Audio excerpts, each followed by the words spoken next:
2 millions haïtiens. 2 millions haïtiens prennent en otage dans Pétionville. 2 millions haïtiens prennent en otage dans Pétionville là. Pour nous sauver le pays. 2 millions haïtiens. 2 millions haïtiens prennent en otage dans Pétionville là pour nous sauver le pays. Qu'est-ce ça qui est possible là? Qu'est-ce ça ne pas faire là? Qu'est-ce ça ne pas faire là? Bah comprenez moi-même. 2 millions haïtiens avec 2 millions manchettes dans main. Pour nous sauver le pays. Qu'est-ce ça qui pas fait là? On nous prend responsabilité nous comme peuple. On nous prend engagement nous comme citoyens. Parce que Haïti pas de continuer comme ça. Haïti pas de continuer comme ça. Faut que commandant Philippe monte au pouvoir pour nous développer relation avec la Chine. Pour nous développer relation avec des gros pays qui ont l'argent pour venir investir la caille. Quand actuellement la m'a regardé Hôtel Hilton fait rivière dominicaine là construire un plus gros building, plus bel building dans Punta Cana. Alors nous pas gagner Hôtel Hilton débarquer dans pays en tout, c'est des chaînes d'hôtels tête chargée dans le monde là. Automatiquement rentrer dans le pays yo. Touriste pour rentrer oui. C'est touriste qui baille l'argent oui mes amis. C'est là comme la chita oui. Sous l'argent cash oui. C'est toute qualité comme cash oui.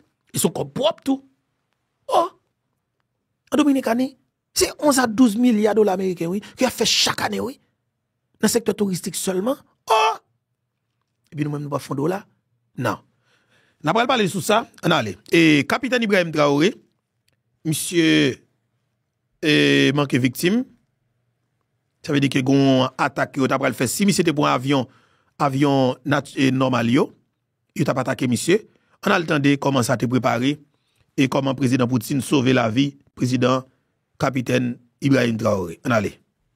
Burkina Faso, pourquoi Poutine a envoyé un avion spécial avec escorte pour Ibrahim Traoré? En réalité, et selon des sources sécuritaires, on apprend que le service de renseignement russe avait intercepté des informations sur un attentat aérien préparé par un pays européen, aidé d'un groupe de petits traîtres burkinabés et 2 autres pays de l'Union européenne qui devraient fournir le trajet par boussole et faciliter l'attaque de l'avion du président Ibrahim Traoré. Alors là... Très bien, oui.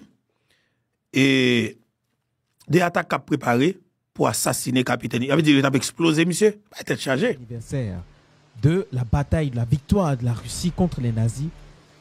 Vladimir Poutine a envoyé un avion présidentiel avec un avion de chasse pour escorter le capitaine Ibrahim Traoré du Burkina jusqu'à Moscou. Chers amis, écoutez et regardons cette vidéo, vous allez comprendre. La Russie célèbre ce 9 mai le jour de la victoire. Il y a 80 ans, l'Union soviétique remportait la bataille historique contre l'Allemagne nazie. C'était le 9 mai 1945 et pour l'occasion, Moscou a déroulé le tapis rouge à plusieurs leaders du monde, dont le Burkinabé, le capitaine Ibrahim Traoré, parmi les vedettes de cet événement très médiatisé. C'est le 2e déplacement du président burkinabé à Moscou après celui de juillet 2023 à l'occasion du sommet Russie-Afrique. Sur une trentaine de chefs d'État et de gouvernement, au moins 6 chefs d'État africains sont à Moscou pour les festivités. Ibrahim Traoré, le président du Burkina Faso, bien sûr, Umaru Sissoko Embalo de la Guinée-Bissau, le président de la Guinée équatoriale Teodoro Obiang Mbasogo. Il y a aussi Denis Sassou Nguesso de la République du Congo et Emerson Mnangagwa, chef d'État du Zimbabwe, puis Abdel Fattah el-Sisi de l'Égypte. De ces chefs d'État africains, l'arrivée du capitaine Ibrahim Traoré a attiré plus les projecteurs. Il est l'hôte de marque du président russe. Vladimir Poutine a demandé qu'un avion spécial soit affrété pour le transport du président burkinabé, accompagné d'avions de chasse pour assurer sa sécurité, confirmant ainsi le rapprochement entre le Burkina Faso et la Russie sur le plan militaire et économique.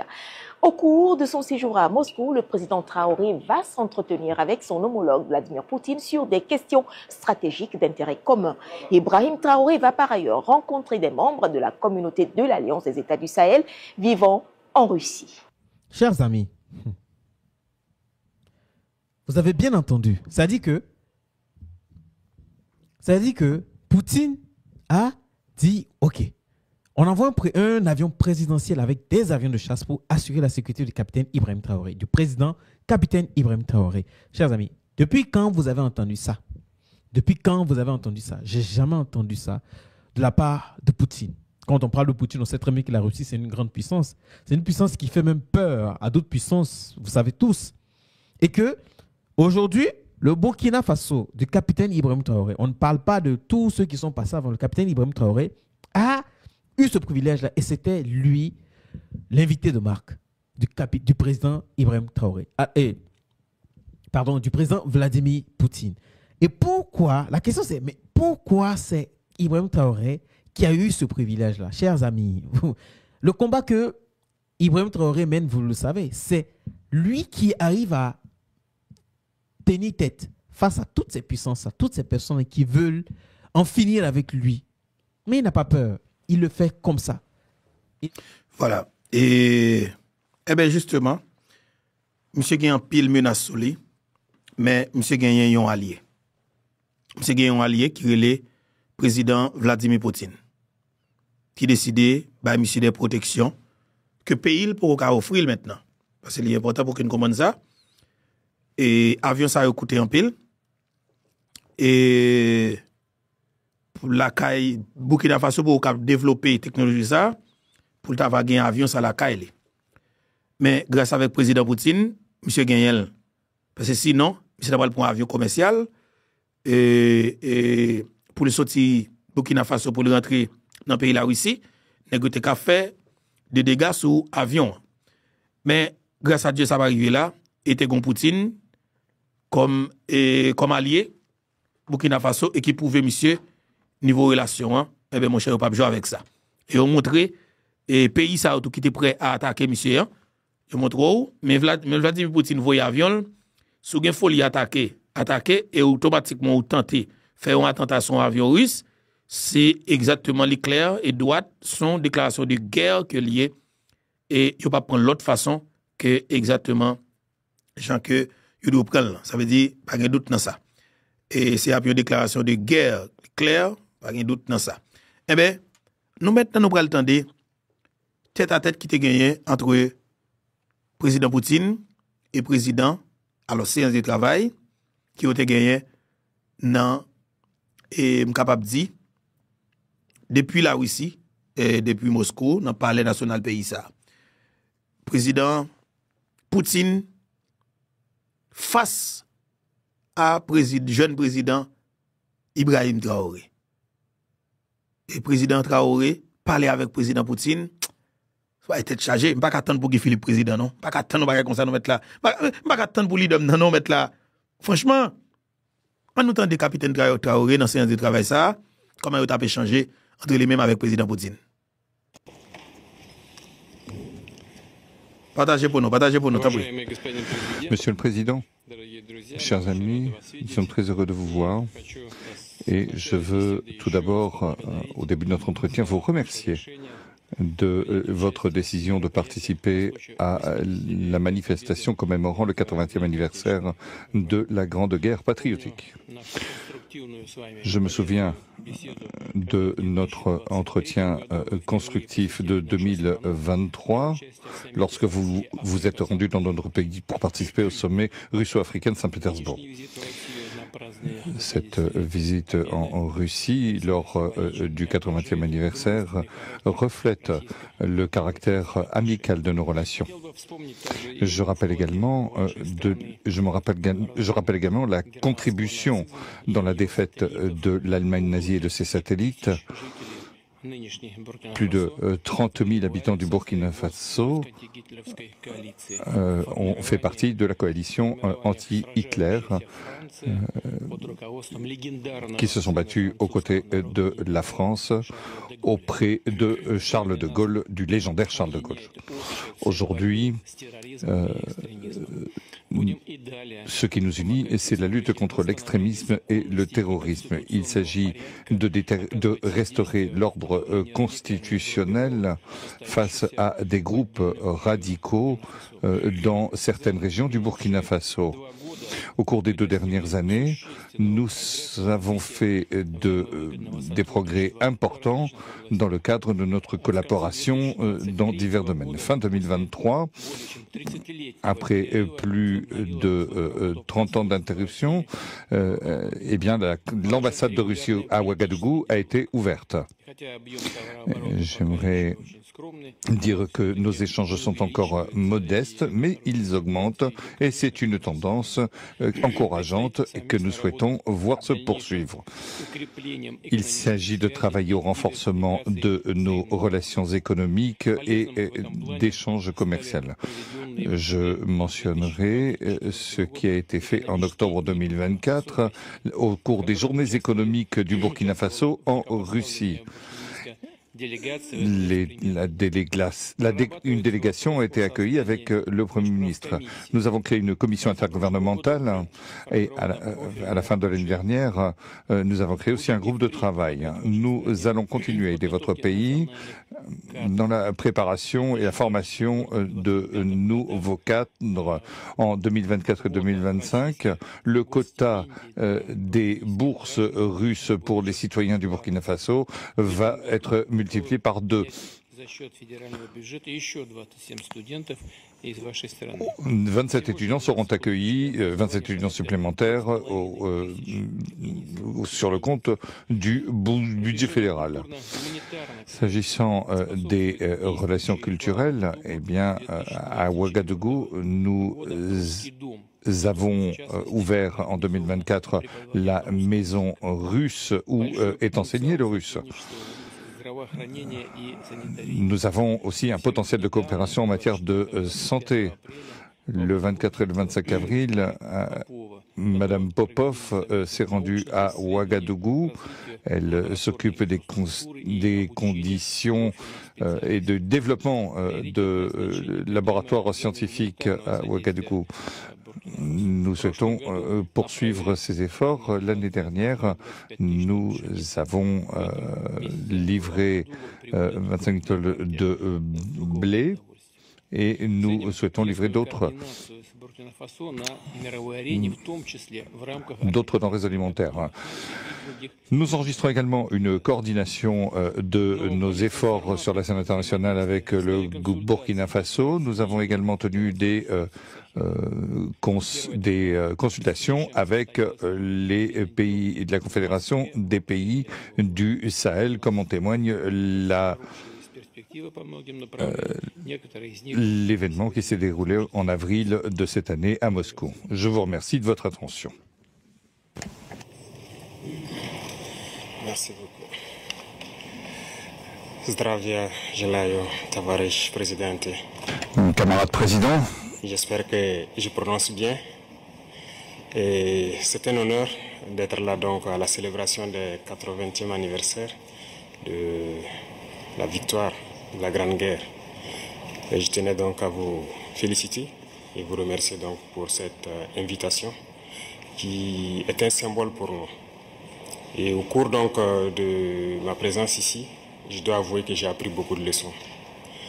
Cette séance que j'ai pu assister avant le dîner la veille, la séance culturelle, m'a fait comprendre que l'histoire et la culture sont le socle pour bâtir une armée forte et résiliente.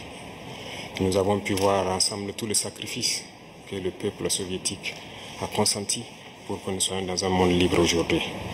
Et nous tenons donc à vous dire merci pour cette invitation, parce que ce sont des moments qui nous ont permis aussi de réfléchir à notre situation et de penser à de nouvelles perspectives. Et sur ce, je pense que les obstacles que nous avons aujourd'hui devant nous ne doivent pas nous arrêter. Et les obstacles sont une bonne chose en quelque sorte que nous devons surmonter.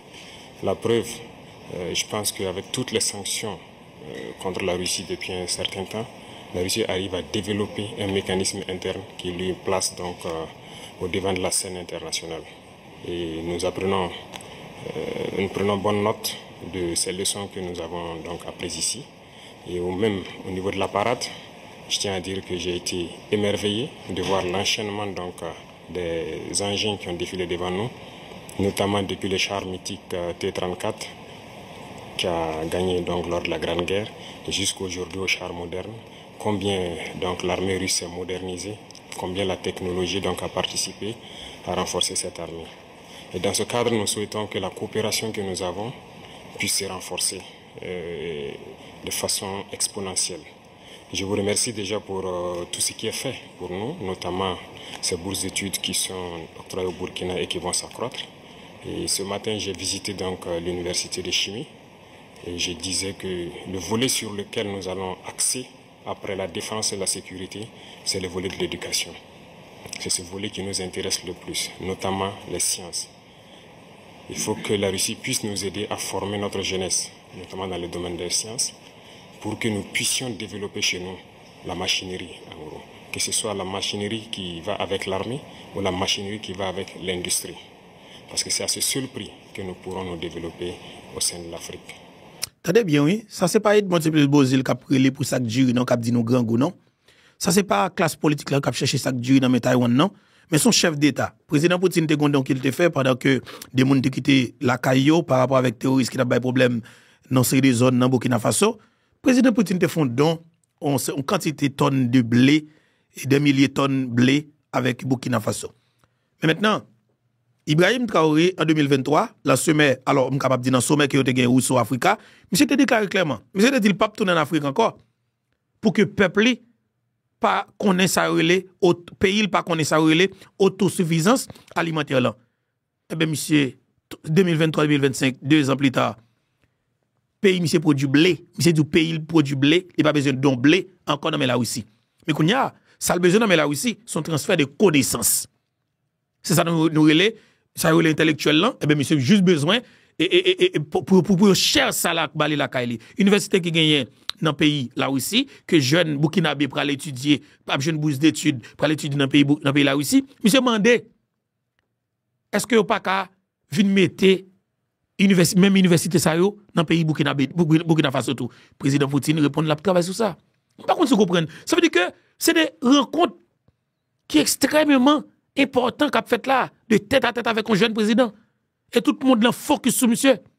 Parce que monsieur a une capacité extraordinaire. Ça veut dire qu'il faut un caractère comme homme d'État. Il ne faut pas vicieux. C'est comme Djomoun, nous disons dans la bataille, à côté comme Guy Philippe, il faut que ce n'est pas l'argent qui motive. Mais c'est pays. Oui, depuis pays, depuis remettre nation, remettre pays, on a respecté quand même. Et me garantis, si il y a un Haïti qui remet Haïti, il est François Duvalier. Parce que il y a des sacrifices qu'on a choisi faire, même si c'est un mauvais nom, pour pays, je garantis c'est pour respecter le peuple. Parce que pour gagner la paix, ou de remettre le peuple. OK? Pour vivre avec tranquillité, il faut qu'on remet la nation, remet le pays. Pour gagner stabilité dans le pays, il faut qu'on prenne toute disposition, et bien justement, bah, temps avec le pays, prendre des décisions qui sont bonnes pour le pays. On ne peut pas prendre des décisions qui sont bonnes pour la Dominicanie. On va prévoquer Dominique Dupuis parce que il prend des positions, alors propositions claires pour Haïti qui part en faveur de la Dominicanie, qu'on soit révoqué pour Abinadel un boulevard pour le faire salver. Moi-même dit, nèg ça a révoqué Dominique Dupuis, faut peuple a fait nèg ça au pays ça. En des capitaine Ibrahim Traoré. La guerre qui nous est imposée aujourd'hui, nous pensons que ce n'est qu'une manifestation aussi du nazisme. Parce que le terrorisme qui est là aujourd'hui n'est pas du terrorisme, c'est de l'impérialisme. Ce sont nos terres qui intéressent ceux qui nous combattent. Et donc, finir avec cette guerre, avoir une armée forte et lancer le développement de notre patrie, telle est l'essence donc de notre combat. Et nous comptons sur vous pour surtout former nos cadres. Parce que la coopération, telle qu'on le dit, très souvent en Afrique, on aime avoir beaucoup de demandes. Nous savons que vous êtes dans une opération militaire spéciale. Nous comprenons tous les défis qu'il y a. Et le lendemain, qui est incertain pour le monde entier, nous pouvons comprendre ça. Donc nous ne serons pas là peut-être à demander beaucoup de choses, à demander de l'aide ou quoi que ce soit. Mais l'aide que vous pouvez nous octroyer, c'est surtout ce transfert de connaissances que nous voulons. Transfert de connaissances. Et donc nous souhaitons avoir plus de bourses et voir dans quelle perspective nous pouvons nous-mêmes donner des bourses à nos étudiants pour étudier ici. Et dans un troisième temps, comment est-ce que les universités ici peuvent se dupliquer au Burkina Faso, notamment celles que j'ai visitées. Et aussi, il y a beaucoup d'autres universités dans le domaine des sciences. Comment on peut les dupliquer au Burkina Faso avec tous les laboratoires nécessaires qu'il faut pour former de manière pratique nos jeunes et que nous puissions être donc au cœur de notre propre développement. Donc c'est la demande essentielle que nous avons actuellement dans le contexte que nous vivons pour pouvoir transformer tout ce que nous avons sur place, produire beaucoup de choses nous-mêmes et que le Burkina Faso soit un hub où beaucoup de jeunes Africains vont venir et apprendre aussi la science. Parce qu'ici en Russie, vous avez d'éminents scientifiques et il y a eu beaucoup de savants que nous continuons donc d'étudier leurs œuvres. Et je pense que c'est un arbre où nous pouvons soutirer la science pour nous développer. L'autre chose, c'est surtout dans le domaine militaire. Nous avons beaucoup de projets avec donc, le ministère de la Défense. Nous souhaitons donc... Voilà, et capitaine Traoré et un jeune leader africain. Monsieur Parlé. Maintenant, on a le temps de l'interview qui était extrêmement important pour nous entendre parce que je me coupé tout à l'heure. On a le temps d'elle parce qu'on a gagné pour nous faire un petit commentaire sur ça. Capitaine Traoré toujours. Bonjour et bienvenue dans la grande interview. Notre invité aujourd'hui est le président du Burkina Faso, le capitaine Ibrahim Traoré. Votre Excellence, bonjour et merci beaucoup d'avoir accepté notre invitation. C'est un grand honneur de vous avoir sur notre plateau. Alors, hier, vous avez assisté au défilé du 9 mai. Quelles sont vos impressions? Alors, bonjour et merci. Donc, nous sommes là, ici en Russie, donc, pour la commémoration du 80e anniversaire donc, de la victoire sur le nazisme. Et comme vous l'avez dit hier, on a assisté donc à la cérémonie, une parade et donc une cérémonie aussi de dépôt de gerbes donc sur la tombe de soldats inconnus. Je pense que c'est très symbolique. Nous avons appris beaucoup de choses au cours donc de ce séjour. Ce n'était pas uniquement une fête, mais c'est une célébration de la victoire d'un nouveau monde. Et donc ça a beaucoup de sens pour nous. Mais la qualité du défilé, qu'est-ce que vous en pensez? Oui, c'est comme je le dis, c'était parfait. Parfait, et ça nous a fait apprendre beaucoup de choses. Et quand on fait défiler les engins qui ont gagné la guerre, c'est-à-dire les T-34 jusqu'aux engins modernes, ça nous montre l'évolution donc technologique de l'armée russe. Et ça nous inspire, nous aussi, à nous mettre au travail pour pouvoir nous développer dans le même sens. Est-ce qu'il y avait certaines choses qui vous ont surpris, par exemple? Surpris, toujours, on est toujours surpris quand on voit l'avancée technologique. Et dernièrement, je pense qu'il y a une nouvelle arme qui a fait son apparition dans l'arsenal militaire russe, Oreshnik, qui donc nous avons pu voir passer. Et je pense que ça, c'est très significatif. Quelle est la signification de votre présence en tant que chef d'État africain? Car on sait bien que les Africains ont apporté leur contribution à la victoire des Alliés dans la Seconde Guerre mondiale. Bien sûr, c'est comme je l'ai dit, les Africains et les soldats donc, soviétiques ont contribué beaucoup à libérer le monde du nazisme. Et si le monde n'était pas libéré du nazisme, on ne sait pas ce que ça allait devenir. Et en suivant donc les événements, j'ai vu que la Russie, elle seule, a perdu 1 million de soldats sur le sol européen en combattant. L'Afrique aussi a donné, nos ancêtres ont beaucoup combattu sur le théâtre européen, principalement en France, en Belgique, en Italie, pour libérer le monde du nazisme. Donc c'est une histoire commune que nous partageons. Comment s'est déroulée la rencontre avec le président russe? Alors, pour l'instant, nous avons eu des rencontres brèves et dans quelques temps, nous allons avoir un long entretien. Et ça se passe très bien et vraiment c'est très courtois, c'est amical, c'est fraternel et c'est tout ce qu'on demande donc en matière donc de nouvelles coopérations dans ce monde. Mais comment décririez-vous l'état actuel des relations bilatérales? Les relations se portent très bien et je peux dire que depuis 2 ans maintenant, les relations ont très bien commencé et nous sommes en train d'approfondir les volets défense-sécurité, mais aussi les volets éducation et plus tard les volets commercial et trucs. Donc nous avons échelonné les différents volets pour qu'on puisse échanger beaucoup, partager beaucoup d'expériences parce que nous avons beaucoup aussi à apprendre sur le volet éducation de la Russie, notamment dans les sciences. Notamment dans les sciences, mais dans quel domaine en particulier? Oui, il y a beaucoup de domaines dans les sciences, que ce soit les mathématiques, la physique, la chimie. Ce sont des domaines qui nous intéressent beaucoup, tant sur le développement de notre industrie militaire, mais aussi dans le développement commercial de notre pays, le développement économique de notre pays. Donc ce sont des volets que nous allons chercher donc à approfondir pour pouvoir mieux nous structurer. Et pensez-vous qu'il y ait une demande au Burkina pour l'enseignement russe? Bien sûr, il y a beaucoup d'étudiants burkinabés déjà ici en Russie, dans des universités. J'en ai croisé ce matin même. Et j'ai même demandé à ce qu'on augmente le nombre d'étudiants ici, que ce soit à travers des bourses russes ou le Burkina qui va donc payer des bourses pour que ces étudiants viennent. Mais l'objectif pour nous, c'est d'implanter des universités similaires au Burkina. Et comme il y a déjà la maison de la Russie, ça va nous permettre d'aller très vite. D'ailleurs, vous venez de le rappeler, aujourd'hui, vous avez visité l'université russe. Comment s'est déroulée cette visite? Ça s'est très bien déroulé. J'ai eu des échanges fructueux avec le ministre de l'Éducation de la Russie, avec les recteurs et les étudiants, et surtout les étudiants de l'AES qui étudient dans cette université. Et nous avons eu de très bons échanges et on s'est parlé beaucoup de manière scientifique. Voilà. Parlons un tout petit peu de l'économie. Le volume des échanges commerciaux a augmenté de 10 fois en un an. Mais de l'autre côté, ces chiffres-là ne sont pas à la hauteur du dialogue politique. Comment expliquez-vous ce paradoxe? Et surtout, comment booster ces liens dans le domaine du commerce, en fait? Comme je l'ai dit, c'est une nouvelle relation qui commence. Vous savez qu'avec la Russie, depuis les... Pourquoi nouvelle, excusez-moi? Oui, ça recommence, puisqu'il y avait, depuis les années après la mort malheureusement de Sankara, les relations avec la Russie se sont beaucoup estompées. Et là, nous sommes en train de réveiller les relations. L'ambassade s'est installée et les relations commerciales sont aussi au cœur des échanges. Quand je prends, il y a un certain nombre de produits, par exemple burkinabés, qui transitaient par certains pays européens avant d'être vendus en Russie. Aujourd'hui, ces produits sont directement vendus à travers donc des opérateurs burkinabés et des opérateurs russes. Je parle notamment quand on prend l'exemple des mangues. Les mangues transitaient par des pays européens pour être vendus en Russie. Aujourd'hui, ça se passe directement. Il y a le coton, qui va suivre, il y a beaucoup d'autres produits, le sésame et bien d'autres produits agricoles que nous pourrons échanger directement avec la Russie. Donc, ça ne fait que commencer, ça va s'accroître. Tout à fait. En fait, les prévisions économiques indiquent une croissance de 5,6% en 2025. Alors, quels sont les secteurs clés qui soutiennent cette croissance? Alors, il faut dire que jusqu'aujourd'hui, au Burkina Faso, c'est l'or qui est le premier produit d'exportation.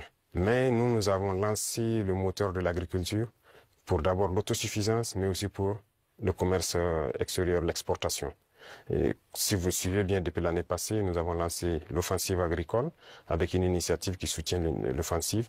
L'objectif, c'est de pouvoir accroître notre production agricole de façon significative, s'autosuffire, mais aussi il y a des produits de rente qu'il faille donc vendre à l'extérieur. Et tout ça doit pouvoir soutenir cette croissance et nous espérons être bien au-dessus de ces chiffres-là. Mais comment se déroulent ces réformes en fait? Il y a beaucoup de choses, ce sont des réformes difficiles. Faut le reconnaître parce qu'il y a un système qui s'est installé, mais c'est pas impossible. Déjà, quand vous regardez notre production céréalière, on a eu une très bonne croissance en 2024. 2025, nous espérons encore faire mieux. Et ce sont des réformes assez courageuses. Quand vous prenez, par exemple, je reste toujours dans l'agriculture, nous avons, par exemple, décidé, à travers l'initiative de l'offensive, de labourer gratuitement les champs de nos paysans. Donc l'année passée on l'a fait, cette année encore s'il plaît à Dieu au retour. Il y a un bon nombre de tracteurs encore qu'on a acquis, qu'on va mettre à la disposition des cellules mécanisées dans les différents départements pour accroître les superficies emblavées.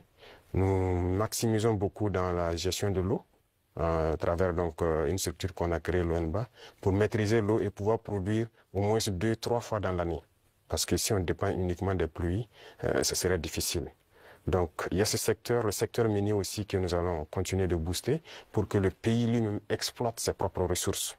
Donc, nous avons commencé à acquérir des mines. Il y a beaucoup de permis qui sont là, que nous sommes en train de développer. Nos ingénieurs ont pu développer, voilà, les machines nécessaires pour qu'on puisse exploiter nous-mêmes nos ressources.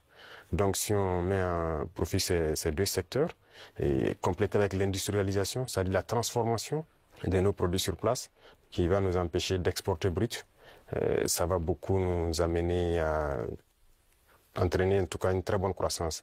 Donc ce sont ces réformes qui sont en cours, l'agriculture, l'industrie et voilà, et beaucoup de secteurs.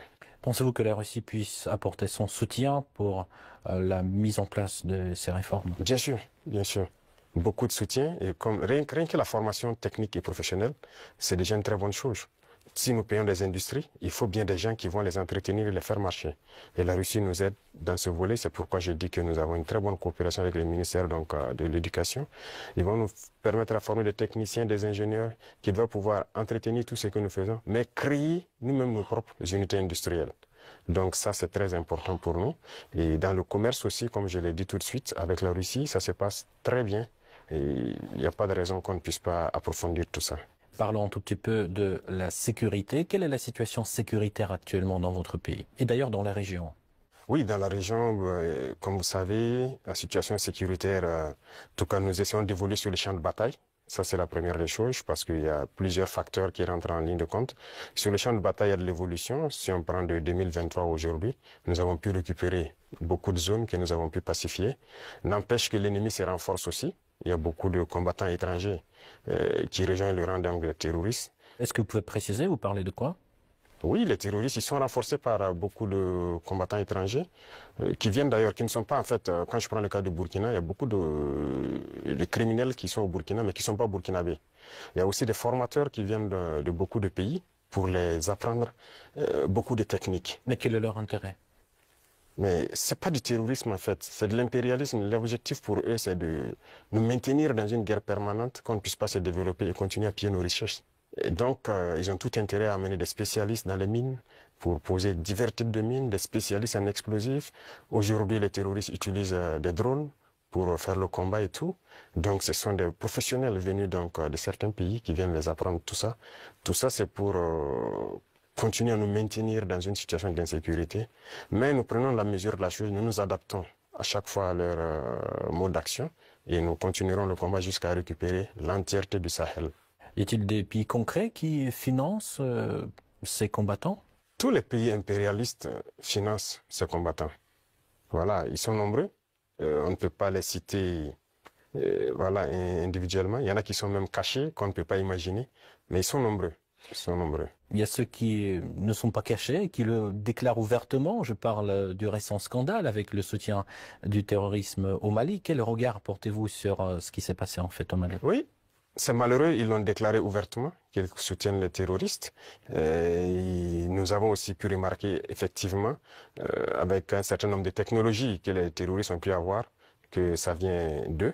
C'est malheureux, c'est très malheureux, mais toujours est-il qu'on ne s'apitoie pas sur notre sort. Et nous avons pris la mesure de la chose, nous allons nous adapter, nous allons les combattre et ils ne pourront pas vaincre.